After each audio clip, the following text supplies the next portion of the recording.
Chapter 5 Los Melones, Cantaloupes. They reached the border at Mexicali in the morning. Finally, the train stopped moving and everyone disembarked. The land was dry, and the panorama was barren except for date palms, cactus, and an occasional squirrel or roadrunner. The conductors herded everyone into a building where they stood in long lines waiting to pass through immigration. Esperanza noticed that the people in the first cars were escorted to the shortest lines and passed through quickly. Inside, the air was stagnant and thick with the smell of body odor. Esperanza and Mama, their faces shiny with grime and perspiration, looked tired and wilted, and they slumped with even the slight weight of their valises. The closer Esperanza got to the front, the more nervous she became. She looked at her papers and hoped they were in order. What if the officials found something wrong? Would they send her back to her uncle's? Would they arrest her and put her in jail? She reached the desk and handed over the documents. The immigration official seemed angry for no reason. "Where are you coming from?" She looked at Mama, who was behind her. "We are from Aguascalientes," said Mama, stepping forward. "And what is your purpose for entering the United States?" Esperanza was afraid to speak. What if she said the wrong thing? "To work," said Mama, handing him her documents as well. "What work?" demanded the man. Mama's demeanor changed. She stood up straight and tall and deliberately blotted her face with a handkerchief. She looked directly into the official's eyes and spoke calmly as if she were giving simple directions to a servant. "I am sure you can see that everything is in order. The name of the employer is written there. People are expecting us." The man studied Mama. He looked at their faces, then the pages, then their faces again. Standing tall and proud, Mama never took her eyes from his face. Why was it taking so long? Finally, he grabbed the stamp and pounded each page with the words, "Mexican National." He shoved their papers at them and waved them through. Mama took Esperanza's hand and hurried her toward another train. They boarded and waited an hour for all the passengers to get through immigration. Esperanza looked out the window. Across the tracks, several groups of people were being prodded onto another train headed back toward Mexico. "My heart aches for those people. They came all this way just to be sent back," said Mama. "But why?" asked Esperanza. "Many reasons. They had no papers, false ones, or no proof of work. Or there might have been a problem with just one member of the family, so they all chose to go back instead of being separated." Esperanza thought about being separated from Mama and gratefully took her hand and squeezed it.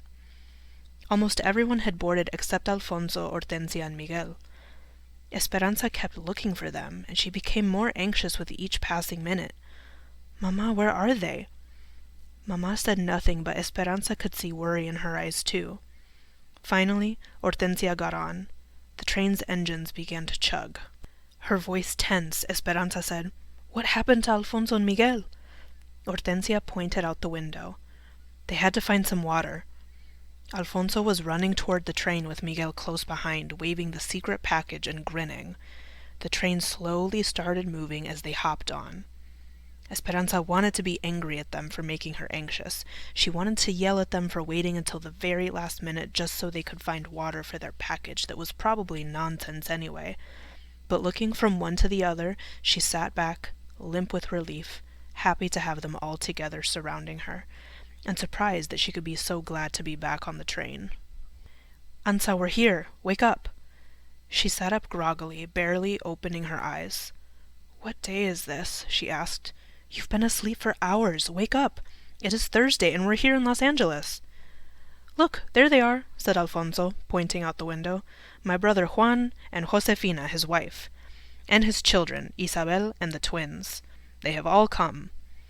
A campesino family waved to them. Juan and Josefina each held a baby about a year old in their arms. It was easy to see that the man was Alfonso's brother, even though he didn't have a mustache. Josefina was plump with a round face, and a complexion that was fairer than Esperanza's. She was smiling and waving with her free hand. Next to her stood a girl about 8 years old, wearing a dress that was too big and shoes with no socks. Delicate and frail, with big brown eyes, long braids, and skinny legs, she looked like a young deer. Esperanza couldn't help but think how much she looked like the doll Papa had given her. There was much hugging among all the relatives. Alfonso said, "Everyone, this is Señora Ortega and Esperanza. Alfonso, please call me Ramona." "Yes, of course, señora. My family feels like they know you because we have all written letters about you for years." Mama hugged Juan and Josefina and said, "Thank you for all you have done for us already." Miguel teased his cousin, pulling her braids. "Esperanza, this is Isabel." Isabel looked at Esperanza, her eyes wide with wonder, and in a voice that was soft and whispery said, "Were you really so very wealthy? Did you always get your way and have all the dolls and fancy dresses you wanted?" Esperanza's mouth pressed into an irritated line. She could only imagine the letters Miguel had written. Had he told Isabel that in Mexico they stood on different sides of the river? "The truck is this way," said Juan. "We have a long ride." Esperanza picked up her valise and followed Isabel's father. She looked around and was relieved to see that compared to the desert, Los Angeles had lush palms and green grass, and even though it was September, roses were still blooming in the flower beds. She took a deep breath. The aroma of oranges from a nearby grove was reassuring and familiar. Maybe it wouldn't be so different here. Juan, Josefina, Mama, and Hortensia crowded onto the front seat of the rickety truck. Isabel, Esperanza, Alfonso, and Miguel sat in the truck bed with the babies and the 2 red hens. The vehicle looked like it should be hauling animals instead of people, but Esperanza had said nothing to Mama. Besides, after so many days on the train, it felt good to stretch out her legs. The old jalopy rocked and swayed as it climbed out of the San Fernando Valley, weaving up through hills covered with dried-out shrubs. She sat with her back against the cab, and the hot wind whipped her loose hair. Alfonso tied a blanket across the wooden slats to make a canopy of shade. The babies, Lupe and Pepe, a girl and a boy, were dark-eyed cherubs, with thick mops of black hair. Esperanza was surprised at how much they looked alike. The only difference was the tiny gold earrings in Lupe's ears. Pepe crawled into Esperanza's lap, and Lupe into Isabel's. When the baby fell asleep against Esperanza, his head slid down her arm, leaving a stream of perspiration. "Is it always so hot here?" she asked. "My papa says it is the dry air that makes it so hot, and sometimes it is even hotter," said Isabel. "But is it better than living in El Centro? Because now we do not have to live in a tent." "A tent?" "Last year we worked for another farm in El Centro in the Imperial Valley, not too far from the border. We were there during the melons. We lived in a tent with a dirt floor and had to carry water. We cooked outside. But then we moved north to Arvin. That's where we're going now. A big company owns the camp. We pay $7 a month, and my papa says it is worth it to have piped-in cold water and electricity and a kitchen inside. He says the farm is 6,000 acres. Isabel leaned toward Esperanza and grinned as if she were telling a big secret. "And a school. Next week I get to go to school, and I will learn to read. Can you read?" "Of course," said Esperanza. "Will you go to school?" asked Isabel. "I went to private school and started when I was 4, so I already have passed through level 8. When my grandmother comes, maybe I will go to high school." "Well, when I go to school, I will learn in English," said Isabel. Esperanza nodded and tried to smile back. Isabel was so happy, she thought, about such little things. The brown, barren mountains rose higher, and a red-tailed hawk seemed to follow them for miles. The truck rattled up a steep grade past sparse, dry canyons, and Esperanza's ears began to feel full and tight. "How much longer?" "We will stop for lunch soon," said Isabel. They wove through the golden hills, softly sculpted with rounded tops, until Juan finally slowed the truck and turned down a side road.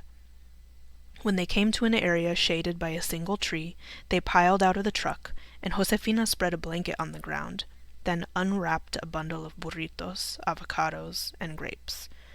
They sat in the shade and ate.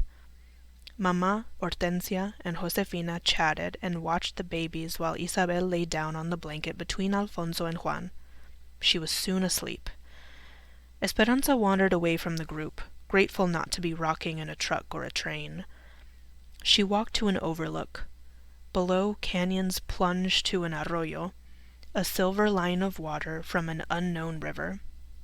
It was quiet and peaceful here, the sweet silence broken only by the swish of dried grasses from the wind. With her feet solid on the ground for the first time in many days, Esperanza remembered what Papa had taught her when she was little. If she lay on the land, and was very still and quiet, she could hear the heartbeat of the valley. "Can I hear it from here, Papa?" She stretched out her stomach and reached her arms to the side, hugging the earth. She let the stillness settle upon her and listened. She heard nothing. "Be patient," she reminded herself, "and the fruit will fall into your hand." She listened again, but the heartbeat was not there. She tried one more time, desperately wanting to hear it, but there was no reassuring thump repeating itself, no sound of the earth's heartbeat, or Papa's. There was only the prickly sound of dry grass. Determined, Esperanza pressed her ear harder to the ground. "I can't hear it!" She pounded the earth. "Let me hear it!" Tears burst from her eyes as if someone had squeezed an overripe orange. Confusion and uncertainty spilled forth and became an arroyo of their own. She rolled on her back, tears worming down her face into her ears. Seeing nothing but the vast sky and dizzying swirls of blue and white, she began to feel as if she were floating and drifting upward. She lifted higher, and part of her liked the sensation, but another part of her felt untethered and frightened. She tried to find the place in her heart where her life was anchored, but she couldn't, so she closed her eyes and pressed the palms of her hands against the earth, making sure it was there. She felt as if she were falling, careening through the hot air. Her skin perspired, and she felt cold and nauseous. She took short breaths, heaving in and out. Suddenly, the world went black. Someone hovered over her. She sat up quickly. How long had she been in the darkness? She held her pounding chest and looked up at Miguel. "Ansa, are you all right?" She took a deep breath and brushed off her dress. Had she really floated above the earth? Had Miguel seen her? She knew her face was red and blotchy. "I'm fine," she said quickly, wiping the tears from her face. "Don't tell Mama. You know, she worries." Miguel nodded. He sat down close to her. Without asking any questions, he took her hand and stayed with her, the quiet interrupted only by her occasional staccato breaths. "I miss him too," Miguel whispered, squeezing her hand. "I miss the ranch, and Mexico, and Abuelita, everything. And I am sorry about what Isabel said to you. I meant nothing by it." She stared at the dark brown and purple ridges staggering in the distance, and let the ripe tears cascade down her cheeks. And this time, Esperanza did not let go of Miguel's hand. They were heading down a steep grade on Highway 99 when Isabel said, "Look!" Esperanza leaned around the side of the truck. As they rounded a curve, it appeared as if the mountains pulled away from each other, like a curtain opening on a stage, revealing the San Joaquin valley beyond. Flat and spacious, it spread out like a blanket of patchwork fields. Esperanza could see no end to the plots of yellow, brown, and shades of green. The road finally leveled out on the valley floor, and she gazed back at the mountains from where they'd come. They looked like a monstrous lion's paws resting at the edge of the ridge. A big truck blew its horn, and Juan pulled over to let it pass, its bed bulging with cantaloupes. Another truck and another did the same. A caravan of trucks passed them, all piled high with the round melons. On one side of the highway, acres of grapevines stretched out in soldiered rows and swallowed up the arbors. On the other side, fields and fields of dark green cotton plants became a sea of milk-white puffs. This was not a gently rolling landscape like Aguascalientes. For as far as the eye could travel, the land was unbroken by even a hillock. Esperanza felt dizzy looking at the repeated straight rows of grapes and had to turn her head away. They finally turned east off the main highway. The truck went slower now, and Esperanza could see workers in the fields. People waved, and Juan honked the truck horn in return. Then he pulled the truck to the side of the road and pointed to a field that had been cleared of its harvest. Dried, rambling vines covered the acre, and leftover melons dotted the ground. "The field markers are down. We can take as many as we can carry," he called back to them. Alfonso jumped out, tossed a dozen cantaloupes to Miguel, then stepped up on the running board and slapped the top of the truck for Juan to start again. The melons, warmed by the valley sun, rolled and somersaulted with each bump of the truck. 2 girls walking along the road waved, and Juan stopped again. One of them climbed in, a girl about Miguel's age. Her hair was short, black, and curly, and her features were sharp and pointed. She leaned back against the side of the truck, her hands behind her head, and she studied Esperanza, her eyes darting at Miguel whenever she could. "This is Marta," said Isabel. "She lives at another camp where they pick cotton, but it is owned by a different company. Her aunt and uncle live at our camp, so she stays with them sometimes." "Where are you from?" asked Marta. "Aguascalientes, el Rancho de las Rosas," said Esperanza. "I have never heard of el Rancho de las Rosas. Is that a town?" "It was the ranch they lived on," said Isabel proudly, her eyes round and shining.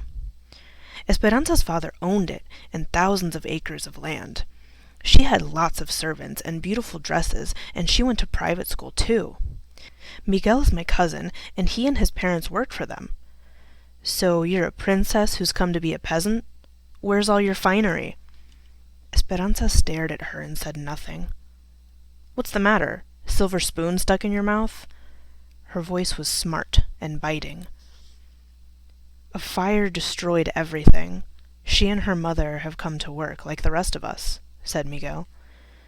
Confused, Isabel added, "Esperanza's nice. Her papa died." "Well, my father died too," said Marta. "Before he came to this country, he fought in the Mexican Revolution against people like her father who owned all the land." Esperanza stared back at Marta, unblinking. What had she done to deserve this girl's insults? Through gritted teeth, she said, "You know nothing of my papa. He was a good, kind man who gave much of his property to his servants." "That might be so," said Marta, "but there were plenty of the rich who did not. That was not my papa's fault." Isabel pointed to one of the fields, trying to change the subject. "Those people are Filipinos," she said. "They live in their own camp. And see over there?" She pointed to the field round the road. "Those people are from Oklahoma. They live in Camp 8. There's a Japanese camp, too. We all live separate and work separate. They don't mix us." "They don't want us banding together for higher wages or better housing," said Marta. "The owners think if Mexicans have no hot water, that we won't mind as long as we think no one has any. They don't want us talking to the Okies from Oklahoma or anyone else because we might discover that they have hot water. See?" "Do the Okies have hot water?" asked Miguel. "Not yet, but if they get it, we will strike." "Strike?" said Miguel. "You mean you will stop working? Don't you need your job?" "Of course I need my job, but if all the workers join together and refuse to work, we might all get better conditions." "Are the conditions so bad?" asked Miguel. "Some are decent. The place you were going to is one of the better ones. They even have fiestas. There's a Jamaica this Saturday night." Isabel turned to Esperanza. "You will love the Jamaicas. They have them every Saturday night during the summer. There is music and food and dancing. The Saturday is the last for this year because soon it will be too cold." Esperanza nodded and tried to pay attention to Isabel. Marta and Miguel talked and grinned back and forth. An unfamiliar feeling was creeping up inside of Esperanza. She wanted to toss Marta out of the moving truck and scold Miguel for even talking to her. Hadn't he seen her rudeness? She brooded as they rode past miles of young tamarisk trees that seemed to be the border of someone's property.